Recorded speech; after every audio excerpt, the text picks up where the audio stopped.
പായിപ്ര ഗ്രാമപഞ്ചായത്ത് 4-ാം വാർഡിൽ പുതിയതായി പ്രവർത്തനം ആരംഭിച്ച ഗ്രാമസേവാ കേന്ദ്രത്തിന്റെ ഉദ്ഘാടനവും വാർഡിലെ SSLC+2 പരീക്ഷകളിൽ ഉന്നത വിജയം കരസ്ഥമാക്കിയ വിദ്യാർത്ഥികൾക്കുള്ള ആദരവും സംഘടിപ്പിച്ചു. ബ്ലോക്ക് പഞ്ചായത്ത് പ്രസിഡന്റ് നജി ഷാനവാസ് യോഗം ഉദ്ഘാടനം ചെയ്തു.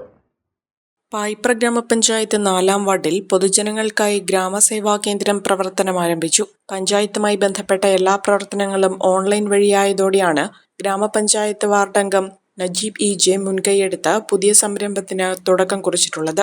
വാർഡിലെ ജനങ്ങൾക്ക് ഏറെ പ്രയോജനകരമാകുന്ന ഒന്നായി ഇതോടെ ഗ്രാമസേവാ കേന്ദ്രം മാറും. മൂവാറ്റുപുഴ ബ്ലോക്ക് പഞ്ചായത്ത് പ്രസിഡന്റ് നജി ഷാനവാസ് യോഗം ഉദ്ഘാടനം ചെയ്തു.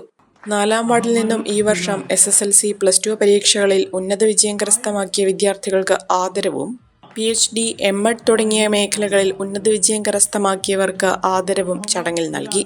വാർഡിലെ കുട്ടികൾക്ക് പഠനോപകരണ വിതരണവും നടത്തി. പായിപ്ര ഗ്രാമപഞ്ചായത്ത് പ്രസിഡന്റ് സീനത്ത് അസീസ് വിദ്യാർത്ഥികൾക്ക് ആദരവ് നൽകി. ജില്ലാ പഞ്ചായത്ത് അംഗം മാത്യൂസ് വർഗി, ഗ്രാമപഞ്ചായത്ത് vice president KP Joy, CDS അംഗം Ismath, united public library president Unais, Udaya club president Rafeeq തുടങ്ങിയവർ പങ്കെടുത്തു.